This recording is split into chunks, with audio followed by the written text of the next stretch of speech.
Hey guys, you're watching the Best Damn Comic Show here at DJ's Universal Comics in Studio City, California. I am Gian Perez, with me as always, Mr. Cat Jercan. And Baby G Jr. right there. Baby G's down here trying to hog the spotlight. But today we're going to talk about variants. So what is a variant, Cat? Basically, the advent of variants was created, I would say, back during Jeff Loeb's run over at DC during Hush, because that book sold so much.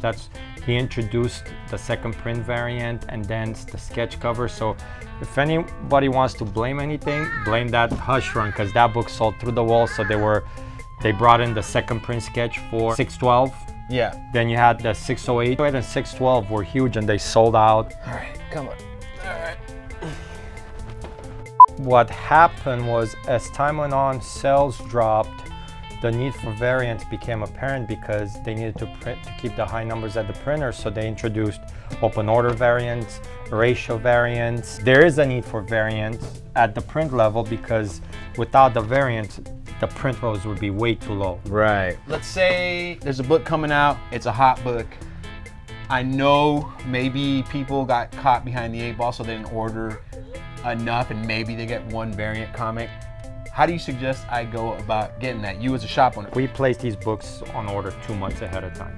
Yeah, we do have a 2 to 3 week window before the book ships out to adjust, cut, or paste. But nowadays, you can't go crazy. I mean, unless you're a midtown, a high volume store where you order and you create your platform where this is what we have, cover price, blah, blah, blah. This sells for this much, and you create that pre-order going where you get an idea what your numbers are at. But your local shop, they're only gonna order what they think they can sell. Right. I mean, I've said it before. I mean, I play the variant game, but I take care of my pull list. If the book is hot, I mean, I'm Joe Blow off the street. I mean, I might not have it, or if I have it, it's gonna be secondary market price. And it's a tough game, It's like, well, here's a tip I got for you guys out there for hunting variants if you really want to get these done. There's a number of ways you can go about it.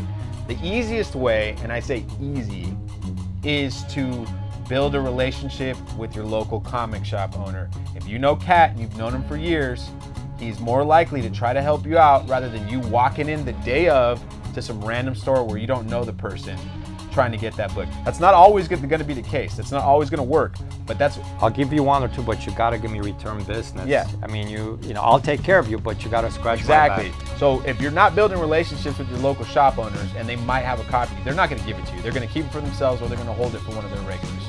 Or you're going to have to pay the super marked up price that's on the wall. The other thing to do, and this is not the best thing to do, is to pre-order it either on eBay or from Midtown. Now Midtown, you're definitely going to get the book, but you don't know the condition you're going to get the book, because they're going to get whatever they get and they're going to ship whatever they got to you, and you're going to get it. You're not going to get it the next day. You're going to get it 2 weeks later. If it's a hot book that the buzz wears off, you're trying to flip it, that's gone.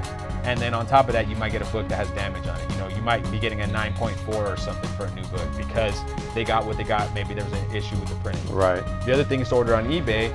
The risk with that same thing, you might get a book in bad condition, or your eBay seller's like, A, we didn't get it. B, we didn't get it. C, was damaged. D, was damaged. So exactly. And you can't really complain because your refund, is being issued. The last thing you can do is go hunting Wednesday to see if you can find a copy.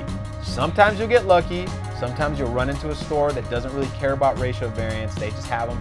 They throw them out there first come, first serve. Other times you're going to walk into a shop. The guy's looking on eBay to see what they're worth. He's going to slap them on the wall at that price. You're going to be paying eBay prices, maybe a little more than eBay prices. That's the game you're playing. And there's no guarantee that these books are going to return what you put into them.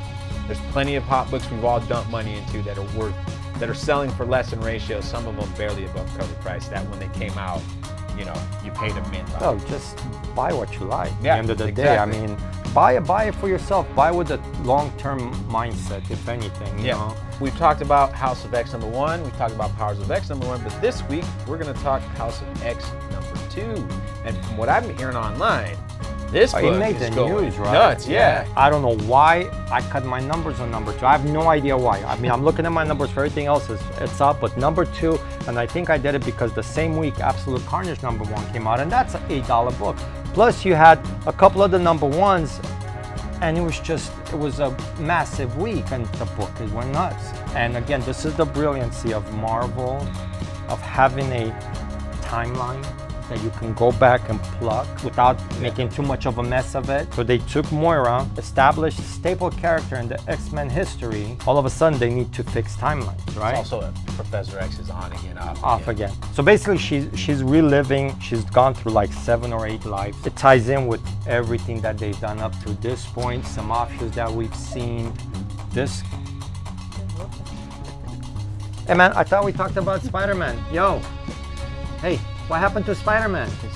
You've had the Cable timeline, you had the Bishop timeline, you had the Ahab, all this and that. What they're doing with Moira, they're establishing yet another possible timeline for the X-Men, a continuity that could possibly happen. A mutant from the future come to present to try to avoid that disaster, although they're trying to do good right now. But because Moira has been able to live that life over and over again, she's been able to come back. And they're using that to make the changes and avert some of the stuff that they didn't care for, which is basically, I love this chart here.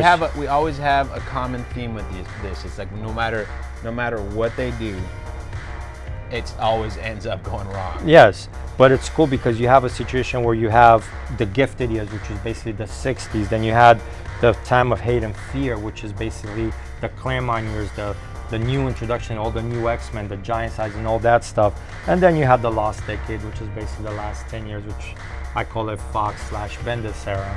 Right. You know, they're able to maybe write that off, and Hickman via Moira can direct the X-Men into a new storyline. This is my favorite thing about Marvel, being able to take small things and create big things, and this is what it is. So this is the Moira McTaggart chart.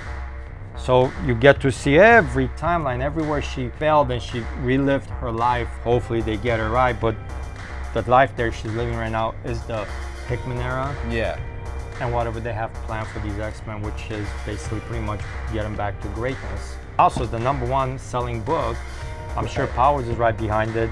It's a no-brainer on this book. And again, seeing the secondary market react the way it did, each issue that comes out is shipping sold out. The thing about this book is, this is now a key book. Yes. Because something important happens. And it's something we've talked about before.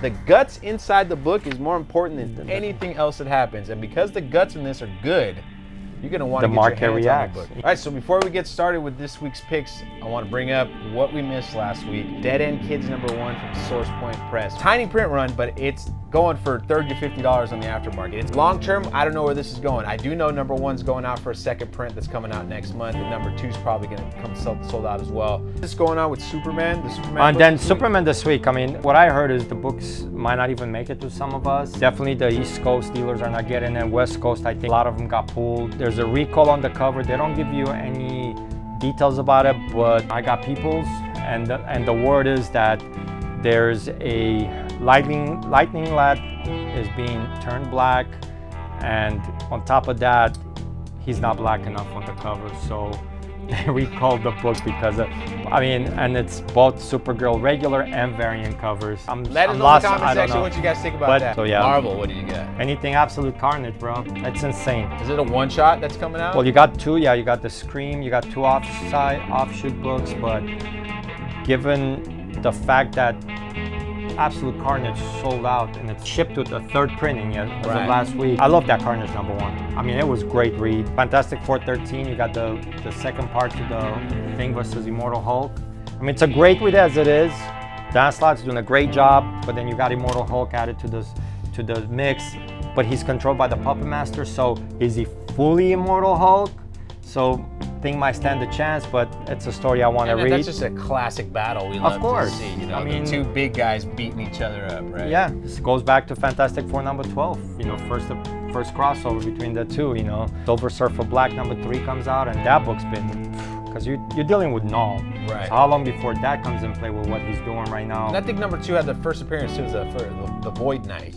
Yeah, Doctor Strange #17. I've talked about this book being very under the radar, but it's Mark Waid. Doc is acting as Galactus Herald. It's been great. I love that story. Powers of 10 #2. Given what happened in issue 2 last week in House of X, there's gotta be something big in Powers 3. Right. And for the next 2 weeks, you got Powers 3 and Powers 4 coming back to back, and then they're going back to House. So there, you know, there's something in it. And I think the book is shipping sold out. All the Powers books are the ones that have the first appearances of the guys, so keep that in mind when you go to do. Well, House had first more as a mutant. So. Right, but that's not the same as a first appearance. Yeah. You know, people will argue about that. But variants of the week: Absolute Carnage, Separation Anxiety, number 1. It's a ratio variant, but I think it's a low, like 1 in 10. Right. And it's got all of the symbiotes together, like all of the shoot-offs. Right. Design cover that has like the graph in the background. So these are cool books to have, especially symbiotes right now. People are going crazy on them, so it's good to have a book. Every kid that comes in my shop, all they want is Venom and Deadpool, and they both carry a parental suggested, and I just can't give it to them. But literally, they're like attracted to it, so you know, it's something to it. Right. And then the other 2 books I have, they're both Bring On the Bad Guy variants. Fantastic Four number 13, Doctor Doom and Fantastic Four go together like peas and carrots. It's a beautiful cover by Gerard Perel, and just Doctor Doom in all his glory fighting the Fantastic Four. It doesn't get much better than that. And then Amazing Spider-Man number 27. This is a cover by, I want to say, Wu Chul Lee. I'm usually pretty good at figuring out where they're from. He might be Chinese. They've been pushing a lot of Chinese artists. And the covers, yeah, I mean, I'm looking awesome, at it. It's awesome cover, and it's Amazing Spider-Man versus Molten Man, so not really one of his marquee villains per se. But it's beautiful. But it's a beautiful cover, and it's Spider-Man, and it's just like, with everything else that's coming out this week, those are what really stood out to me, and that's what I like. You guys buy what you like Cat says. Right? And, we're just guiding you. Make sure to smash that like button, subscribe if you're not a subscriber, ring the bell if you are, leave comments. Please let us know what you think. You can also follow us on Instagram. Cat, take us away. Buy comics. Get out there. There's a lot of good stuff from everybody. You can't say there's nothing good on the rack, because there is. Any given week, there's always something worth reading. Just read comics. And the X-Men are back, guys. Exactly. No more excuses.